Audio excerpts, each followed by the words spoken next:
다음 주일은 8월 성찬주일입니다. 대속의 은혜에 감사하는 믿음과 마음으로 성찬에 참여하시기 바랍니다. 여름 사역이 계속되고 있습니다.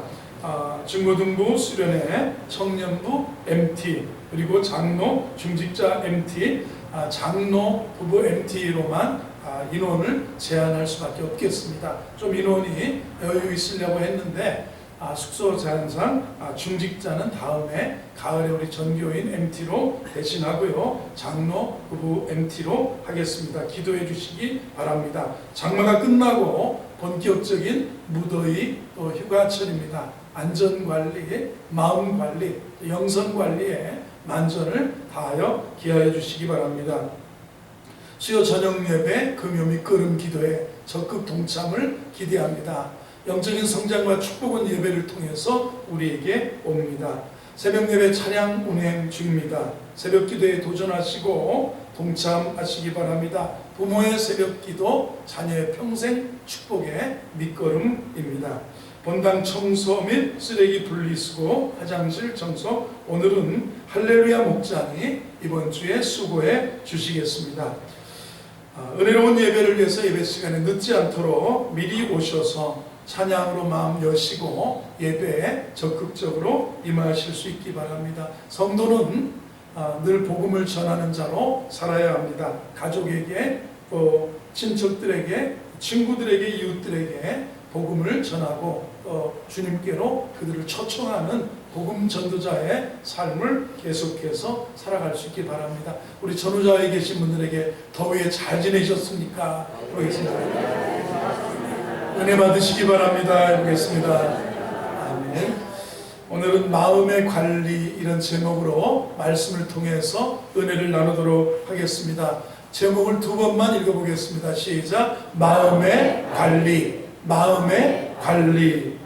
인생의 성공, 또 행복은 마음 관리를 어떻게 하느냐에 따라서 오기도 하고, 내가 그 복을, 행복을 다 마음을 잘못 먹고 관리함으로 털어버릴 수도 있다는 것입니다.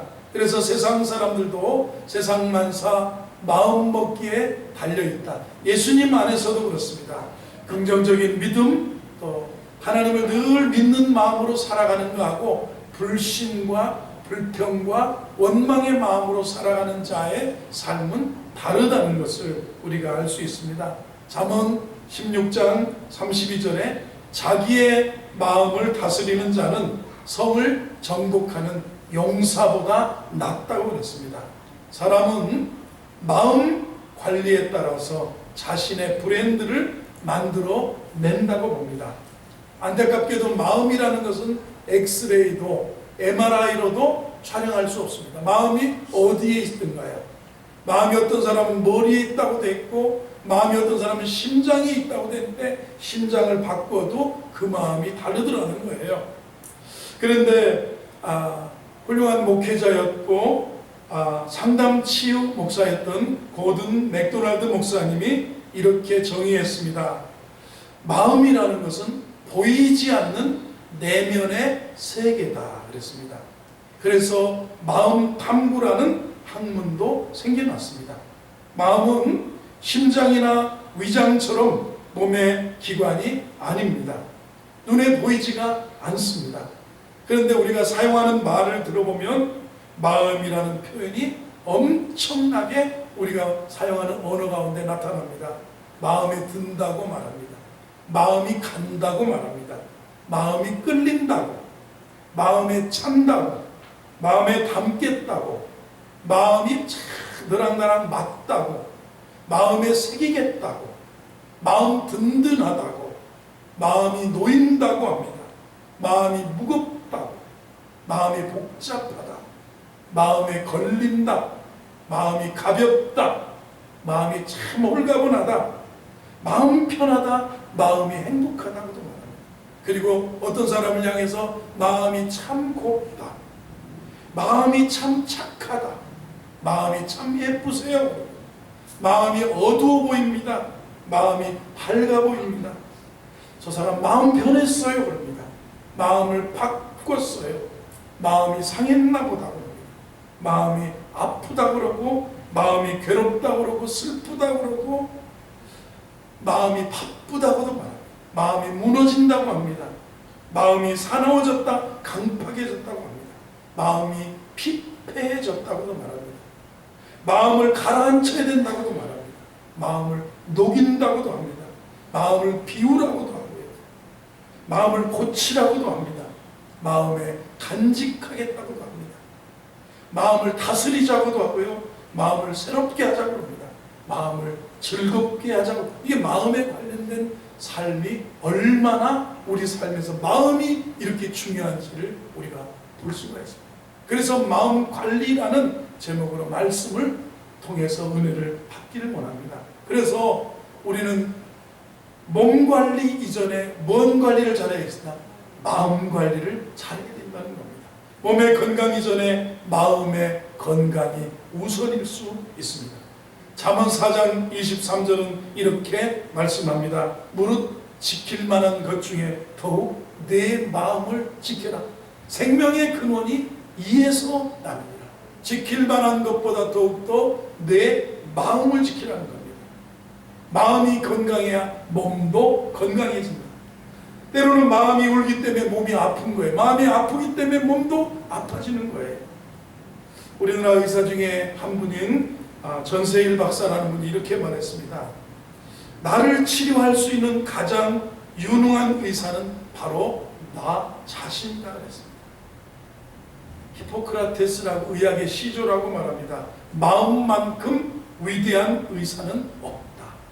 마음만큼 위대한 의사가 없다고 그랬습니다. 몸을 치료하기 전에 마음을 치료해야 된다는 것입니다. 몸은 치료하는 것이라면 마음은 치유라고 우리가 표현을 합니다. 그래서 예수님은 항상 언제나 심령부터 치유해 주셨습니다. 병든 마음, 병든 영혼을 고쳐주셨습니다. 예수님은 가장 훌륭한 내면의 치유자이시라는 겁니다. 오늘 아침에 우리 마음이 근본적으로 치료를 받고 치유받고 새로워지는, 마음이 치유받고 성령 안에 예배하며 은혜 안에서 새로워지는 은혜가 임하기를 주의 이름으로 축원합니다. 어두운 마음이 사라지고 심령이 밝아지기를 원합니다. 마음의 즐거움을 다시 찾기를 주의 이름으로 축원합니다. 서울대학교의 보건대학원 팀에서 조사한 연구입니다. 우리나라 국민 중 10명 중에 6명은 만성적인 울분 상태에 살고 있다는 거예요. 만성적으로 막 분노, 울분 상태에서 살고 있다는 겁니다. 사회, 정치, 경제, 개인적인 여러 사연으로 울분 지수가 높아질 수가 있습니다. 이런 사연으로 이 높은 상황인데, 여러분 이런 사회적인 분위기 속에서도 그리스도인들은 마음 관리를 잘해요. 옆에 계신 분에게 마음 관리 잘하고 계시냐고 물어보세요. 마음 관리 잘하고 계십니까? 즐겁게 사는 영성을 향상해 가야 돼요. 마음 관리 잘하고요, 즐겁게 행복하게 기쁘게 살아가는 영성을 향상시키는 그런 자세가 그냥 마음에 주어지는 게 아니에요. 내가 교회 왔는데 왜 안 기쁘지? 그러나 즐거운 마음으로 살아갈 수 있는 내 영성과 마음을 관리하고 향상시켜 나가야 된다는 것입니다. 잠언 15장 오늘 본문 13절을 보면 이렇게 말씀합니다. 시작. 마음의 즐거움은 얼굴을 빛나게 하여도 마음의 근심은 심령을 상하게. 마음의 즐거움은 얼굴이 빛나져요. 그런데 마음의 근심은 심령을, 마음도, 이 근심이라는 것은요, 마음이 근심하면 영혼도 상하게 되고 육체도 상하게 된다는 거예요. 그래서 삶의 환경이 어렵더라도 마음이 즐거우면 얼굴이 밝아요. 그러나 아무리 좋은 환경에서 부유하게 넓은 집에 살아도 어떻습니까? 마음이 어두우면 성품과 인격이 병들어 가더라는 겁니다. 안타깝게 보면 근래에 마음이 병든 자들이 주위에 보일 수도 있습니다. 마음이 상하면 삐뚤어집니다. 인격마저 왜곡되어진다는 겁니다. 마음에 상처가 많아서 얼굴마저 상한 분들이 있습니다. 참 방긋방긋 웃고 마음이 즐거우면 얼굴을 빛나게 하고 마음의 근심은 심령이 상해서 아주 그래서요 관상에서 우리 한국 사람 아유 인상 좋다 그러면서 아이고 부자 될 상이네 아유 성공할 상이네 아 큰일 할 상이네. 근데 이 관상보다 더 중요한 게 뭐라고 심상이라잖아요. 심상. 마음에 아이 뭐 부모가 다 유전인자가 그래서 코가 길 수도 있고 귀가 아주 유비처럼 아주 멋질 수도 있는데 이거보다 더 좋은 것은 뭐냐면 심상. 마음의 즐거움은 얼굴을 빛나게 하여도 마음의 근심은 심령을 상하게 한다 이렇게 말합니다. 여러분 더위에 짜증내서 못하겠습니까? 여러분 더위에도요 빛나게 마음관리 잘하는 저와 여러분 되기를 주의 이름으로 축원합니다. 성경은 병든 마음의 불행을 엄중하게 경고합니다. 잠언 17장 20절인데 마음이 굽은 자는 복을 얻지 못하고 혀가 패역한 자는 재앙에 빠져. 마음이 굽은 자는 복을 내가 왜 복이 없나? 마음이 굽었어요. 혀가 패역해. 말에 복이 없어. 막 입술에 열매를 아유 나는 복도 지질이 없고 급살 벼락이 나가서 뒤져라 뭐 이런 소리 자식들한테 아무 생각 없이 아유 저것이 무슨 결혼이나 하겠나 아유 저것이 결혼해서 행복하긴 하겠나 그게 아니라 여러분 마음이라는 게 이렇게 중요해요. 마음이 굽은 자는 복을 얻지 못하고 혀가 패역한 자는 재앙에 빠지더라는 겁니다. 하나님은 마음이 삐뚤어진 사람을 싫어하신다고 봅니다. 그래서 하는 일이 꼬여서 형통하지 못하다. 그래서 구약의 호세아 10장 12절에서는 아주 쉬운 처방을 내리셨습니다. 이스라엘 백성들에게 해마다 봄이 오면 묵은 땅을 지난해 농사짓고 딱딱해진 땅을 너의 묵은 땅을 기경하라. 트랙터로 갈아엎어야 되고 예전 말하면 쟁기로 갈아엎어야 되고 더 딱딱해진 것은 철창으로 이렇게 부셔서 그곳에 옥토를 만들어서 거기에 씨앗을 뿌려야만 너의 묵은 땅을 기경하라. 우리의 묵은 땅, 우리의 마음밭을 갈아엎으라는 여러분 마음밭, 여러분 너의 묵은 땅을 마음을 잘 가꾸라는 거예요. 우리 마음을 잘 가꿀 수 있는 게 신앙생활의 열매가 뭐겠어요? 마음이 너희 안에 이 마음 품어라. 그리스도 예수의 마음이다. 믿는 마음으로 주께 가고요. 겸손의 마음을 가지고 살고요. 여러분 여러분 얼마나 중요한 겁니까? 이 은혜가 있어야 되는 거예요. 금세기 훌륭한 내면 지휘자 고든 맥도날드 목사님 또 이런 최초로 인간의 내면 세계를 마음의 정원이라고 그랬어요. 한번 마음의 정원 해보세요. 마음의 여러분 마음의 정원. 여러분 마음의 정원은 예뻐요? 마음이 예쁩니까? 이게 정원은 가꾸지 않으면 어느새 잡초가 나와서 무슨 여러분 교회에도 보면 담벼락에 이 화초도 심고 나무도 심고 그랬는데요. 저거요 더워도 제가 장마 한 번 지면 막 이상 삐쭉삐쭉하게 자라면 제가 바로 탁 이렇게 하고 그렇게 해서 또 갈퀴로 쓸어가지고 또 쓰레기 봉지에다 집어넣어야 지나가다가 마을회관처럼이나 예뻐 보이지 그냥 내버려 둬보세요.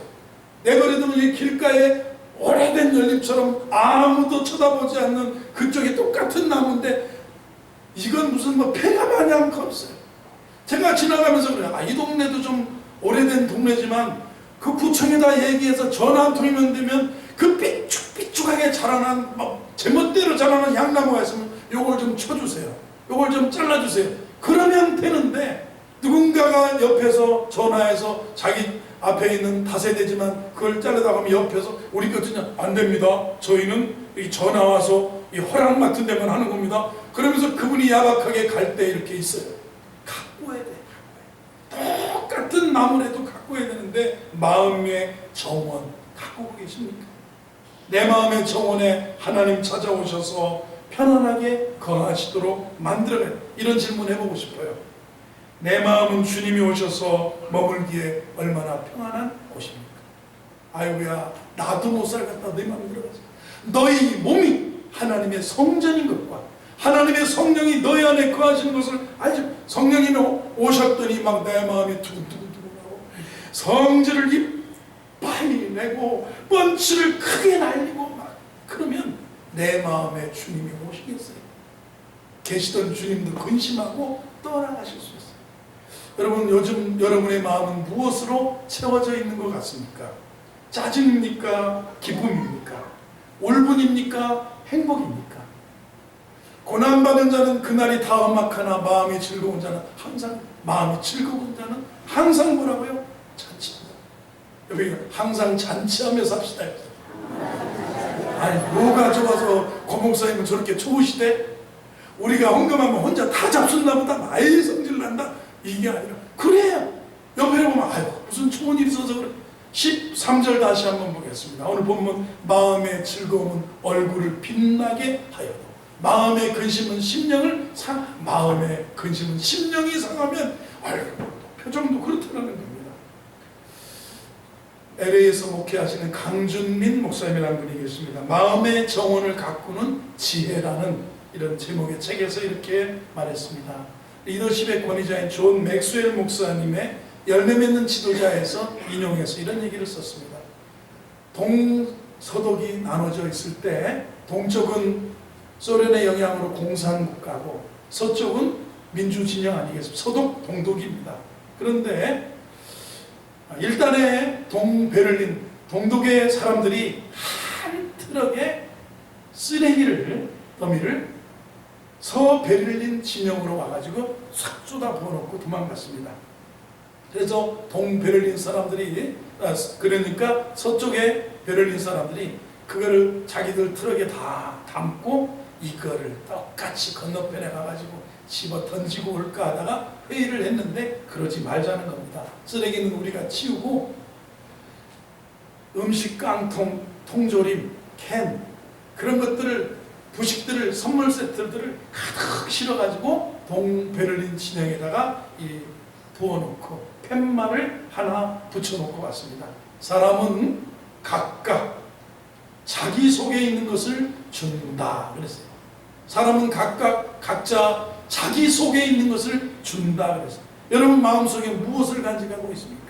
하여튼 시기, 질투, 미움, 욕심, 정욕, 음란 이런 것만 있는 분은 마음속에 간직하고 있는 게 나오는 거예요. 사람은. 근데 여러분은 다른 사람에게, 주위 사람에게 무엇을 주며 살아가고 있습니까? 자식에게 쏟아내는 언어는 뭡니까? 무엇을 주며 살아가고 계십니까? 자기 내면 세계에 쓰레기를 소유한 사람은 쓰레기를 주고 선함을 품은 사람은 선한 것이 쏟아져 나오고, 그죠? 마음에 있는 것이 나오게 되어 있다는 겁니다. 여러분, 현대사에 기쁨이 없어요. 신앙인마저도 기쁨이 없어요. 권사님들이 오히려 더 인상이 험악해요. 기도도 전투적으로 합니다. 이렇게 합니다. 아주 목사님을 위해 기도할 때도 능력 있고 영권 있고 그런 종이 되게 주시옵소서. 여러분 아니 뭘 그렇게 성질나서 기도를 하십니까? 주님 감사해요. 신앙인들마저도 전투적이고 인상을 쓰고 그러고 사는 세대라는 겁니다. 잠언 17장 22절 오늘 본문 다시 한번 읽어보겠습니다. 17장 22절 시작. 마음의 즐거움은 양약이라도 심령의 근심은 뼈를 마르게 하리라. 여러분 마음에 근심 가득하면 이 뼈 마디마디가 다 아프다는 거예요. 다 아프고 마음의 즐거움은 양약. 즐거움은 양약. 기뻐요. 내가 매일 기쁘게 술래일기를 행함 주의 팔이 나를 안보함이요. 내가 매일 여러분 기쁘게 행복하게 살아가는 거예요. 마음이 즐거우면 보약을 먹는 것 같이 마음에 좋다는 거예요. 그러나 마음에 근심이 가득하면 뼈마디가 마르는 것 같다는 겁니다. 여러분 즐거운 마음으로 살면 날마다 몸과 영혼이 윤택해져. 옆에 계신 몸과 영혼이 윤택해집니다. 그러세요. 그러나 어두운 마음으로 살면 자기도 모르게 속병이 들어가는 겁니다. 사람이 찡그리기 위해서는 80개의 근육이 사용됩니다. 그러면 여기도 세 주름 생기고 여기도 주름 생기고 여기도 심술보도 내려오고 막 80개를 써야 돼요. 웃으려면 15개만 쓰는 겁니다.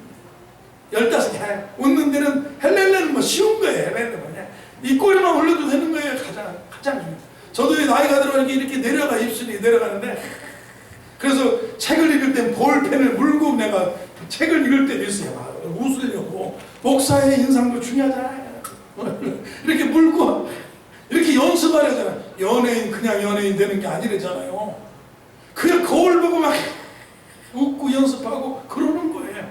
이 세상 80개 근육 써서 찡그리고 사는 거하고 다른 거예요. 칼바르트라고 하는 그런 지성과 학식에 뛰어났던 그런 목회자면서 학자가, 신학자가 이렇게 말씀했습니다. 일할 때 기쁨을 느끼지 못하는 사람은 신학자가 아니다. 뚱한 얼굴, 침울한 생각, 지루한 연설은 신학에 어울리지 않는다. 여러분, 사람들이 이렇게 현대의학자들이 웃음을 내적인 조깅이라고 해요. 아침마다 뛰는 사람, 제가 보면 새벽 기도는 안 나오는데 사람들이 보면 새벽마다 조깅을 하러 가요. 내가 새벽에 우리 성도님들하고 이렇게 하다 보면, 아니 사람들만 이렇게 사람들이 조깅을 좋아합니다. 이렇게 호수공원 가고, 예전에 코로나 이전에는 학교 운동장 개방해놓으면 저녁에 가보면 앞으로 뛰는 사람, 막 뒤로 뛰는 사람도 있어요. 뒤로 뛰는 게 그렇게 좋대. 또 뒤로 뛰는 사람이 있고, 막 걷는 분들 있고, 그 다음에 서서울 호수공원 가서 막 내내 뛰고 그러는데, 이게 그러나 웃음은 마음에 조깅하는 거예요. 마음에 조깅하는 거예요. 웃음은 아픔을 없애는 그런 것들을 생성하고, 칼로리가 연소되고, 동맥의 긴장이 완화되고, 소화 효소를 분비가 촉진되고, 내분비 계통에 자극에 영향을 준다는 겁니다. 그래서 한간에 웃음 치료를 해요. 웃음 치료. 한 달에 웃음 치료 해보세요. 이런 치료도 많이 웃어보세요. 아파도요, 웃어보세요. 그러면 치료가 빠르다는 거예요. 그래서 웃어야 건강하고, 웃어야 행복이 오고, 웃음이 명약이다, 이런 얘기를 많이 들었을 겁니다. 아멘 하시기 바랍니다. 이런 데는 아멘 진짜 하셔야 돼요. 어느 글을 읽다가 이런, 웃지 않는 자는 장사하지 마라, 이런 제목이 있어요. 한번 웃지 않는 자는 장사하지 마라. 장사하는 사람이 어서오세요 이래야지. 일본집 가보세요. 나 일본집에 제가 그 일본말을 까먹었어요. 뭐 이렇게 하면서 이렇게 하마세요 이렇게 하면 그게 어서오세요 이런 소리 같은데, 그 자체가 얼마나 제가 여러분 여름에 철에 스타벅스 가보면 어서오세요 스타벅스입니다 그래. 그러다가 제가 차 마시고 가면 안녕하세요 스타벅스. 그렇게 커피집에도 하는데 개인이 커피 하는 집은 그런 인사 안 해요. 웃지 않는 사람은 장사하지 마라 그랬어요. 스타벅스만 가도 어서오세요 스타벅스입니다. 제가 가방 들거나 책 들고 나올 때면 뭐라 하는지 아십니까? 안녕히 가세요 스타벅스였습니다. 그것도 아니고 안녕히 가세요. 일하다 말고 딱 집중해서 인사를 하는 거 봐요. 웃지 않는 자는 장사하지 마. 누가 그 얼굴에 그거 보고 먹으러 가겠어요? 그렇다는 겁니다. 한국인은 울분과 우라를 웃음으로 바꾸는 지혜가 필요하다는 겁니다. 화난 얼굴이 아닌 화난 얼굴에 환한 얼굴로 살아야 된다는 겁니다. 사람은 웃는 만큼 행복하다는 겁니다. 현대인들이 가장 많이 앓고 있는 우울증에 별다른 약이 프로작이라고, 대표적인 약이 해피약이라고 합니다. 우울증 앓고 있으면 프로작이라는 해피약을 먹어야 기뻐지는 건데, 사실은 뭐냐면 가장 좋은 약은 구약하고 신약이래요. 구약도 먹고 신약도 먹고, 그 안에는 기쁨과 즐거움이라는 양약이 들었어요.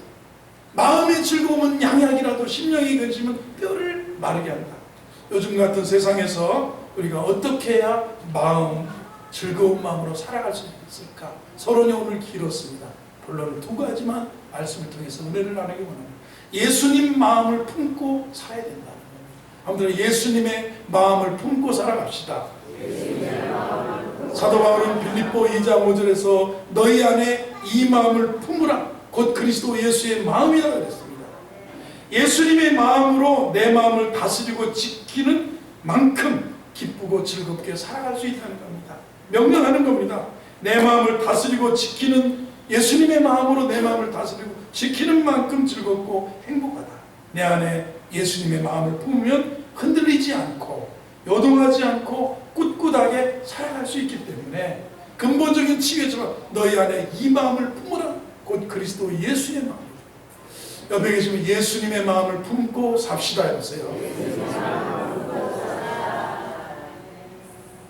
아더 핑크라고 하는 목사님이 마음을 지킨다는 것은 주님을 항상 내 앞에 모시는, 너희 안에 이 마음을 가지라는 거예요. 마음을 지킨다는 건 항상 내 마음에 예수님을, 주님을 마음에 품고 산다는 겁니다. 주님 모시고 주님과 동행하는 만큼 즐거운 마음으로 살아갈 줄로 믿습니다. 우리가 찬송가 즐거운 마음으로 십자가 지고 가리, 내가 기쁘게 십자가 지고 가며 슬픈 마음이 위로 기뻐지네. 내가 즐겁게 십자가 지고 가며 어두운 마음이 밝아지네. 힘든 마음이 새 힘 얻네. 즐거운 마음으로 십자가 지고 가면요, 어두운 마음이 밝아진다. 슬픈 마음이 기뻐지더라. 힘든 마음이 새 힘을 얻더라. 이 찬송가가 우리 선조들이 그렇게 살아보니까 이렇게 살자고 찬송을 만들어서 후렴구로 우리에게 들려주고 있다는 겁니다. 예수님 마음 품고 넓은 마음 품고 살면 안 되고, 여러분 예수님 마음이 여러분 마음에 가득하기를 바랍니다. 두 번째, 성령 충만한 마음으로 살아가자라는 겁니다. 누가복음 6장 45절에 말씀하셨습니다. 선한 사람은 마음에 쌓은 선에서 선을 내고 악한 자는 그 쌓은 악에서 악을 내나니 이는 마음에 가득한 것을 입으로 말합니다. 이 선한 쌓여져 있는 게 나온다는 거예요. 쌓여져 있는 게 나오기 때문에 여러분 그것을 뭐라고 그럴까요? 선한 게 나온다. 사람은 마음에 가득한 것을 입밥. 성령 충만하면요, 성령 충만한 마음이 되면 이 충만한 마음에서 나오는 것이 있다는 겁니다. 충만할수록 기쁨이 쏟아요. 성령은 기쁨을 주시고 기쁨의 영입니다. 우리가 성령 충만할수록 인생을 고행처럼 살지 않고 여행처럼 인생을 즐겁게 삽니다. 이런 은혜가 임하기를 바랍니다. 인생이 고행인 분은 성령 충만 받으시고 교회 나와 예배드리고 찬양하며 기도하며 성령 충만하세요. 성령 충만한 마음으로 살면 인생이 고행이 아니라 인생이 여행하는 것처럼 기쁘고 맛있고 행복하고 웃고 즐겁게 살아가는 겁니다. 요한복음 7장 38절에 나를 믿는 자는 성경의 이름과 같이 그 배에서 생수의 강이 흘러나오리라. 이는 그를 믿는 자들이 받을 성령을 가리킵니다. 나를 믿는 자는 성경의 이름과 같이 그 배에서, 예수 잘 믿고요, 예수 믿는 자는 성경의 이름과 같이 그 배에서 생수의 강이, 성령 충만함이 강이 흘러나오는데 이는 그 믿는 자들이 받을 성령을 가리킵니다. 성령 충만하면 이 무더운 여름에 기쁘고 행복할 줄로 믿습니다. 그래요. 성령 충만한 마음으로 사는 겁니다. 예수 믿는 마음으로, 우리 주 예수 그리스도의 그 마음으로 살아가는 겁니다. 우리 마음이 성령 충만할수록 어떤 환경에서도 즐겁게 살 수 있어요. 성령 충만할수록 기쁘게 찬송하며 살아가는, 신이 나서 살아가는 거예요. 어떤 삶의 상황에서도 성령 충만한 즐거운 마음으로 살아갈 수 있기를 바랍니다. 성경은 즐거운 마음으로 살아가는 자에게 놀라운 축복을 보장했습니다. 시편 37편 4절을 들어보면, 말씀 보면 여호와를 기뻐하라. 그가 내 마음의 소원을 내게 이루어주라. 즐거운 마음으로 여호와를 기뻐하라. 그가 내 마음의 소원을 내게 이루어 주시리로다. 여러분 하나님 기뻐하면서 한 주간도 마음 관리 잘 하면서 사시기를 바랍니다.